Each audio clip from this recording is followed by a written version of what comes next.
একটা মেয়ের জীবনে মা হওয়া কিন্তু অনেক বড় ভাগ্যের ব্যাপার। আর আমি 5 বছর পরে মা হচ্ছি, তাহলে ভাবতে পারছো আমি কতটা পরিমাণে খুশি। ইনফ্যাক্ট আমার পরিবারের সবাই ভীষণ ভীষণ পরিমাণে খুশি আমার সন্তানের জন্য। আমি ভাবছি আমি যতটাই করছি, যতটাই ভাবছি যে এটা ওর জন্য করলে ভালো হয়, আমার মনে হচ্ছে ততটাই যেন আমার সোনার জন্য কম হয়ে যাচ্ছে। মানে আমি ভাবতে পারছি না, আমি জাস্ট দিন গুনছি যে আমার সোনাকে আমি কবে দেখতে পাবো, ও যেন সুস্থভাবে ভালোভাবে আমার কাছে আসে। আমি শুধু ওর জন্য মানে দিন গুনছি, কত দিনের অপেক্ষার অবসান এবার আস্তে আস্তে হতে চলেছে। তো সোনার জন্য তো তোমরা আগের ভিডিওতে দেখেইছো যে ওর জন্য অনেক কিছু মানে ডেকোরেশনের জন্য অনেক কিছু কেনা হয়েছিল। তো বেলুন আমার মনে হয়েছিল ওখানে যেন অনেকটাই পরিমাণে কম আছে, মানে ব্লু কালার আর পিঙ্ক কালারের।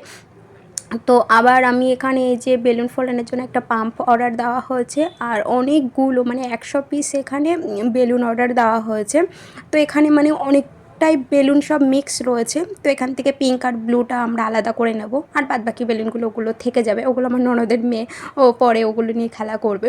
তো এখন এই জাস্ট শুধু পিঙ্ক ব্লু বেলুন নেওয়ার জন্য মানে আমার মনে হলো যে অনেকটাই পরিমাণে কম হয়ে যাচ্ছে, কারণ ডেকোরেশনে যদি কম পড়ে যায় ওই কারণে আবার অর্ডার দেওয়া হয়েছে।